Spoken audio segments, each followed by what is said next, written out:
구독자 여러분 반갑습니다. 김동현입니다. 자, 이어서 리스크5 아키텍처 기반의, 그러니까 리스크5 프로세서 위에서 실행이 되는 리눅스의 시스템 콜의 실행 흐름에 대해서 여러분과 함께 알아보도록 하겠습니다. 그러니까 시스템 콜이라는 용어를 한번 들어보셨는지는 모르겠는데요. 시스템 콜의 너무나도 중요한 내용입니다. 시스템 콜은 모르시면 안 되고요. 시스템 콜은 이제 유저 공간에서 커널 공간으로 스위칭을 하는 그런 동작이죠. 그러니까 시스템 콜은 운영체제에서 나오는 용어로 알고 있습니다. 시스템 콜. 그런데 시스템 콜의 세부 동작 방식을 상세하게 분석을 하시다 보면 여러분이 파악을 하시겠지만 그 CPU 아키텍처의 도움을 받아야지만 시스템 콜의 기능을 구현을 할 수가 있습니다. 여러분이 혹시라도 뭐 ARM 아키텍처에 익숙하셨다면은 그 이제 시스템 콜의 내부의 기능은 이제 SVC 명령어를 실행을 하는 이 동작을 활용해서 시스템 콜이 구현이 됐다는 사실을 아실 겁니다. 그러니까 ARM 아키텍처 같은 경우는 이제 ARM 버전 7.8 아키텍처 같은 경우는 R7 레지스터에 시스템 콜 번호를 지정하고 SVC 명령을 실행하죠. 네, ARM 버전 8A 아키텍처 같은 경우는 어떻게 처리가 되죠? 바로 X8 레지스터에 시스템 콜 번호를 지정한 다음에 SVC 명령어를 실행하게 됩니다. 그러니까 ARM 아키텍처 같은 경우는 공통으로 SVC 명령을 실행하게 되면은 소프트웨어적으로 익셉션이 유발이 되게 되는데, 리스크5 아키텍처에서는 SVC 명령어에 대응이 되는 명령어가 뭐냐? 바로 equal이라는 명령어입니다. equal이 어셈블리 명령어인데요.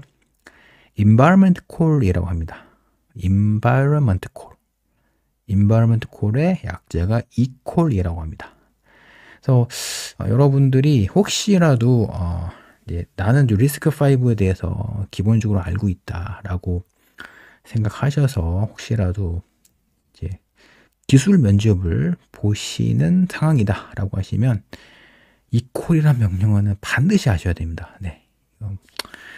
너무나도 중요합니다. 그러니까 equal이라는 명령어를 모르면 리스크5 아키텍처를 잘 모른다, 이 정도로 얘기할 수도 있을 것 같아요. 그러니까 그만큼 굉장히 중요한 어셈블리 명령어입니다. 네, 여기 보시는 바와 같이 equal이라는 어셈블리 명령어를 실행하기 전에 여기 보시면 뭐 어셈블리 명령어 이렇게 있죠. 근데 add하고 i가 있는데 이 리스크5 아키텍처에서는요, 그 여러 가지 뭐 어셈블리 명령어의 타입을 나누는데 이 i 타입 어셈블리 명령어라고 합니다. 그러니까 보시는 바와 같이 0에다가 4를 더한 다음에 그 결과를 A7 레지스터에 업데이트를 하는 그런 어셈블리 명령입니다. 사실 이 add에 i를 빼도 뭐 큰 상관은 없는데, 이 어떤 뜻이냐면, 자, 첫 번째 오퍼랜드, 두 번째 오퍼랜드가 있는데 두 번째 오퍼랜드가 상수다라는 의미입니다. 자, 그러면 이와 같은 어셈블리 명령을 실행을 하게 되면 시스템 콜 번호가 A7 레지스터로 저장이 되게 됩니다. 제가 한 5분 전에 설명을 드렸죠. ARM 아키텍처에서는 SVC 명령을 실행해서 시스템 콜의 기능이 구현이 된다라고 설명드렸는데, ARM 버전 7.8 아키텍처에서는 R7 레지스터에 시스템 콜 번호를 지정한다고 했죠. 아까 비슷한 것 같아요. 보면은 리스크5 아키텍처 같은 경우는 A7 레지스터에 시스템 콜 번호를 지정을 하죠. 근데 ARM 버전 8 아키텍처 같은 경우는 이제 X8 레지스터에 시스템 콜 번호를 지정한 다음에 SVC 명령을 실행하게 됩니다. 그러니까 리스크5 아키텍처는 A7 레지스터에 시스템 콜 번호를 지정하고요. equal이라는 어셈블리 명령을 실행하게 됩니다. 자, 근데 equal이라는 어셈블리 명령을 실행하게 되면은 RISC-V 프로세서에서 굉장히 많은 일을 하게 되는데요. 그러니까 이 소프트웨어적으로 익셉션을 유발을 하게 됩니다. 근데 제가 이전 영상에서 설명드렸다시피 자, 현재 리눅스 커널은요, RISC-V 아키텍처 기반 리눅스 커널은요, 익셉션의 종류에 상관없이 하나의 주소로 프로그램 카운터가 분기가 되게 되어 있습니다. 왜 그러냐면 RISC-V 기반의 프로세서 기반에서 리눅스 커널이 부팅을 할 때 익셉션 벡터 주소를요, 이 주소로 이렇게 설정을 하게 되는데, 이때 슈퍼바이저 트랩 벡터 베이스 레지스터, 그러니까 STVEC라는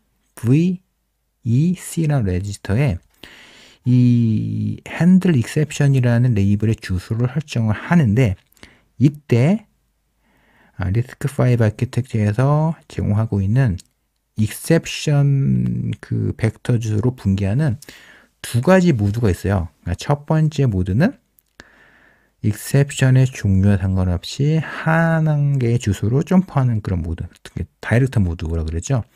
두 번째는 벡터드 모드인데, 이 벡터드 모드 같은 경우는 RISC-V 프로세서에서 각각의 익셉션의 종류별로 그 점프할 주소를 하드웨어적으로 업데이트를 한 다음에 그 다음에 익셉션 벡터 주소로 분기를 하는데, 근데 현재 리눅스 커널에서는요, 다이렉트 모드로 설정이 되어 있습니다. 자, 그러면 equal 어셈블리 명령을 실행하게 되면은 슈퍼바이저 모드로 스위칭을 하면서 핸들 익셉션이라는 요 레이블로 분기를 하게 되어 있습니다. equal이라는 명령어를 설명하게 되면 굉장히 또 많은 내용을 여러분께 설명드릴 수 있을 것 같은데요. CPU 아키텍처에서 특히 컨텍스트 스위칭이라는 용어 들어보셨는지 모르겠는데요. 그러니까 칩셋 업체 분들 중에서 뭐 프로세서에 굉장히 관심이 많으신 분은 그 컨텍스트 스위칭의 의미를 아실 겁니다. 그러니까 컨텍스트 스위치가 리눅스 커널 관점의 컨텍스트 스위치가 아니고요, CPU 아키텍처 기반으로 봤을 때의 컨텍스트 스위치인데, 그게 뭐냐면요, 자, 기본적으로 어셈블리 명령어를 실행하게 되면 우리가 어셈블리 명령을 분석할 때 한 줄 한 줄 이렇게 분석하잖아요. 근데 그 프로세서 내부에서는 그러니까 파이프 라인이라는 게 있어요. 그러니까 이 어셈블리 명령어를요, 50개, 60개 이상의 큰 파이프라인으로 병렬로 어셈블리 명령어를 처리하는 그런 방식인데, 근데 그러니까 파이프라인이라는 거는 제가 지금 요 equal이라는 어셈블리 명령어를 실행하기 이전에, 그러니까 여러 어셈블리 명령어를, 그러니까 머신 코드죠. 머신 코드를 파이프라인에 올려놓습니다. 근데 이 equal이라는 어셈블리 명령어를 실행하게 되면은 파이프라인에 이미 올라와 있던 여러 머신 코드를 플러시를 하게 돼요. 그러니까 이제 다시 플러시를 한다는 게 뭐냐면 내린다는 거죠. 그러니까 이와 같은 동작을 이제 컨텍스트 스위칭 내부에서 실행이 된다고 볼 수가 있는데, 왜 이런 기능을 지원하냐면요, 여러분 equal 어셈블리 명령어를 실행한 다음에 요 아래 뭐 어셈블리 명령이 있을 거잖아요, 유저 모드에. 근데 그 어셈블리 명령어가 파이프라인에 이미 남아 있게 되면은 여러 가지 이제 기법을 사용하게 되면 이 어셈블리 파이프라인에 올라간 그 어셈블리 명령의 패턴을 활용해서 여러 가지 조작을 할 수가 있어요. 자, 그러기 때문에 equal이라는 어셈블리 명령을 실행하게 되면은 익셉션이 유발이 되게 되는데, 익셉션이 유발이 될 때는요, 파이프라인에 올라가 있는 머신 코드를 플러시를 한다, 내린다. 하는 동작이 수행을 하게 됩니다. 그러니까 equal이라는 명령어를 너무 자주 실행하게 되면 시스템에 약간 오버헤드가 발생할 수도 있겠죠. 굉장히 많이 실행이 되는 그런 상황입니다. 그래서 여러분이 약간 칩셋을 설계하는 관점으로 보게 되면 이런 레벨까지 좀 분석을 좀 하실 필요도 있습니다. 그래서 CPU 프로세서의 성능을 극대화하기 위해서는요, 그 성능 측정을 하는데 이때 사이클 단위로 성능을 이제 측정을 하죠. 좀 어려운 내용 설명드리는데요. 사실 제가 CPU 프로세서 이런 좀 아키텍처 관심이 굉장히 많기 때문에 이런 내용에 대해서 여러 칩셋 업체에 있는 개발자분들과 세미나를 굉장히 많이 하면서 이런 내용을 제가 하기 때문에 여러분께 함께 내용을 설명을 지금 공유를 드리고 있습니다. 자, 원래 주제로 되돌아가서요. equal이라는 어셈블리 명령을 실행하게 되면 시스템 콜 번호가 이제 A7 레지스터에 저장이 돼 있는데, 근데 이제 handle exception이라는 레이블로 분기를 한 다음에 그 다음에 자 S 코즈 레지스터에 업데이트된 그 시스템 그 exception이 유발이 될 때 유발 인자가 슈퍼바이저 코즈 레지스터 저장이 되거든요. 그 값을 읽은 다음에 do trap equal u라는 요 함수로 분기를 하게 되고요. 이 함수의 구현부는 arc risk5 kernel trap .c에서 볼 수가 있습니다. 자, 그러면 do trap equal u라는 함수에서는 syscall handler라는 함수로 출력했는데, 제가 처음에 설명드렸다시피 RISC-V 아키텍처 기반의 리눅스 커널에서는요, 시스템에서는 A7 레지스터에 시스템 콜 번호를 지정한 다음에 equal이라는 어셈블리 명령을 실행한다고 말씀드렸잖아요. 그럼 이 시점에서도 시스템 콜 번호가 A7 레지스터에 저장이 되어 있겠죠. 그러면 리눅스 커널에서 시스템 콜 번호에 해당이 되는 시스템 콜 핸들러가 이렇게 있어요. 보시는 바와 같이 뭐 sys 오픈 시스템 콜에 해당이 되는 시스템 콜 핸들러, sys write 시스템 콜에 해당이 되는 시스템 콜 핸들러, 뭐 이런 게 있죠. 이 함수가 syscall table이라는 이 심볼 내부에 이렇게 저장이 되어 있습니다. 근데 syscall table이라는 심볼의 베이스 주소에서 시스템 콜 번호에 이 번호에 곱하기 8을 한 그 주소를 더해서 시스템 콜 테이블에 있는 시스템 콜 핸들러를 읽어오게 됩니다. 지금 제가 어렵게 설명을 드렸는데요. 완곡하게 설명을 드리게 되면은 시스템 콜 번호를 기반으로 해서 시스템 콜 핸들러 함수를 읽어온다라고 보시면 되는데, 그런데 제가 지금 설명드리고 있는 이 RISC-V 기반의 리눅스 커널은 64비트 기반이기 때문에 제가 이렇게 설명드리는 겁니다. 그러니까 syscall table이라는 그 심볼의 베이스 주소에서 그 시스템 콜 번호에 해당이 되는 시스템 콜 핸들러를 읽으려면 64비트 같은 경우는 시스템 콜 번호에 8을 곱해야 되고요. 만약에 32비트 같은 경우는 4를 곱해야 되게 됩니다. 그래서 제가 시스템 콜 테이블을 통해서 시스템 콜 핸들러 주소를 읽어오는 요 루팅에 대해서는 제가 이후에 디버깅으로 여러분께 한번 설명을 드리도록 하겠습니다. 그러면 결국에는 이와 같은 실행 흐름으로 시스템 콜 핸들러에 접근을 하게 되고요. 시스템 콜 핸들러를 통해서 이렇게 보시는 바와 같이 이제 VFS가 있죠. 이제 Virtual File System이라고 하는데, 이 파일 시스템의 여러 그 이제 API에 접근하기 위해서는 먼저 The Virtual File System이라는 거대한 소프트웨어 계층이 있죠. 이 Virtual File System 있는데 VFS의 그라는 이제 접두사로 시작하죠. 대부분 VFS에 있는 함수 같은 경우는요. 뭐 기본적으로 오픈 같은 경우는 VFS 오픈, 라이트 같은 경우는 VFS 언더바 라이트인데 버추얼 파일 시스템을 통해서 이 다양한 파일 시스템으로 접근을 하게 됩니다. 뭐 기본적으로 리눅스 커널에서 많이 사용이 되는 파일 시스템은 ext4 파일 시스템이죠. 그리고 요즘 뭐 구글에서 많이 밀고 있는데 스마트폰에서는 F2FS 파일 시스템 굉장히 많이 활용이 됐는데 이 VFS 파일 시스템을 통해서 이와 같은 다양한 파일 시스템에 접근할 수 있다라고 보시면 됩니다. 그래서 이번 시간에는 그 리스크5 기반의 리눅스 커널에서 시스템 콜이 처리가 되는 방식에 대해서 설명드렸는데요.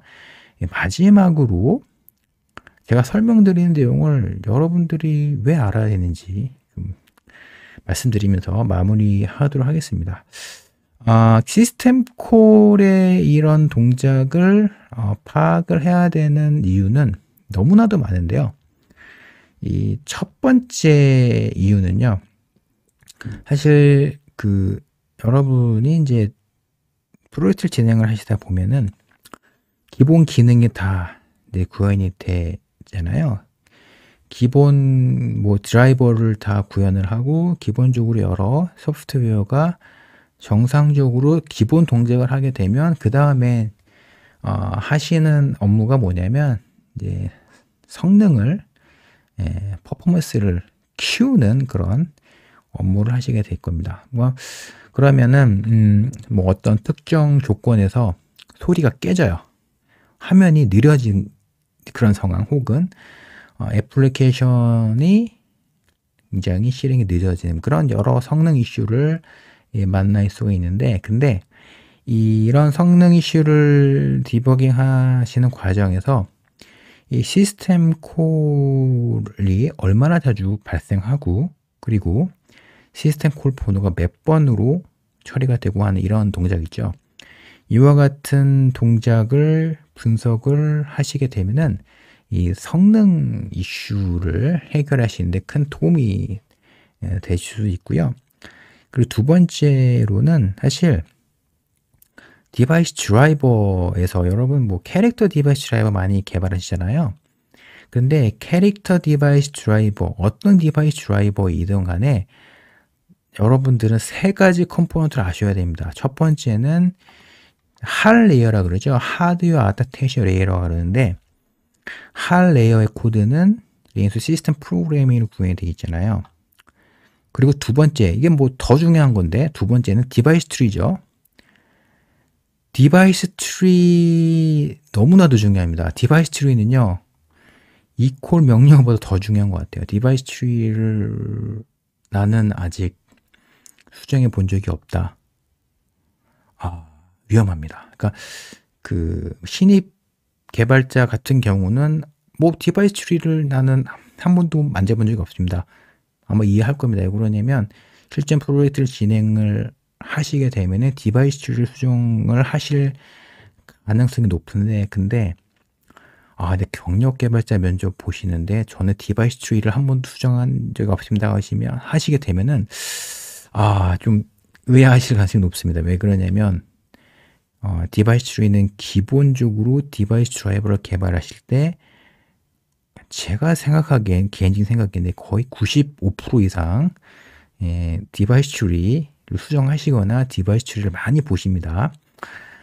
그리고 세 번째 컴포넌트 같은 경우는 이제 디바이스 드라이버 같은 경우는 대부분 캐릭터 디바이스 드라이버를 기반으로 하죠. 근데 캐릭터 디바이스 드라이버 같은 경우는 이와 같이 할에서 구현이 된 그 동작이 이렇게 시스템 콜을 통해서 이 VFS 아래에 있죠. 그러니까 리눅스 커널 관점으로 보게 되면 디바이스 드라이버 같은 경우도 이 VFS를 거쳐서 이렇게 접근이 된 경우가 많거든요. 물론 블록 디바이스 같은 경우는 약간 처리 방식이 다르긴 한데 대부분의 디바이스 드라이버는요. 버추얼 파일 시스템을 통해서 오거든요. 그렇기 때문에 여러분이 디바이스 드라이버 개발을 잘 하시려면 이 전체적인 구조를 잘 아셔야지 디바이스 드라이버 개발하시는 과정에서 만날 수 있는 다양한 이슈를 잘 해결할 수가 있고요. 그리고 어떤 디바이스 드라이버, 예를 들어서 오디오 드라이버 같은 경우는요, 뭐 알사만 유명하긴 한데 커널 드라이버보다는 시스템 프로그래밍을 굉장히 많이 하시는 그런 개발이 있어요. 특히 오디오 BSP 같은 경우는 제가 알기로는 커널의 디바이스 드라이버보다 할단의 코드를 많이 수정하시는데, 그런데 그 시스템 프로그래밍을 하시게 되면 이 공간에서 C 프로그래밍 하시게 되잖아요. 근데 이 시스템 콜을 통해서 어떤 그 이제 내부의 동작을 하게 될 텐데, 근데 그래서 시스템 프로그래밍으로 여러분들이 사용하시는 API를 호출하시다 보면은 에러 값을 리턴 받게 되거든요. 근데 이 동작 방식을 전혀 모르시면요, 이 에러 값이 왜 리턴이 되지? 이런 그 상황을 만날 수가 있거든요. 그럴 때 이 내부에 있는 동작이 완전히 블랙박스라면 이슈에 대해서 좀 더 깊게 분석할 수 없겠죠. 그렇기 때문에 여러분들이 다양한 디바이스 드라이버를 잘 개발하시기 위해서는요, 시스템 콜의 전반적인 실행 흐름을 아셔야지 내가 어떤 코드 레벨까지 호출이 잘 되고 실행이 잘 되는지를 확인할 수가 있기 때문에 시스템 콜의 전체 구조를 파악하시는 것은 굉장히 중요하다라고 말씀드릴 수가 있습니다. 자, 그래서 리스크5 아키텍처 기반에서 실행이 되는 리눅스 그 시스템의 시스템 콜의 실행 흐름에 대해서 설명을 드렸는데요. 사실 제가 설명드린 내용 여러분 정말 개발하시는 데 많은 도움이 되었으면 좋겠습니다. 자, 다음 영상에서는 또 준비한 게 있는데요. 인터럽트가 리스크5 아키텍처에서 어떻게 처리가 되고, 그래서 커널에서는 이와 같은 함수 호출 흐름이 이어지는데, 이 내용에 대해서 또 다음에 또 설명을 또 드리도록 하겠습니다. 감사합니다.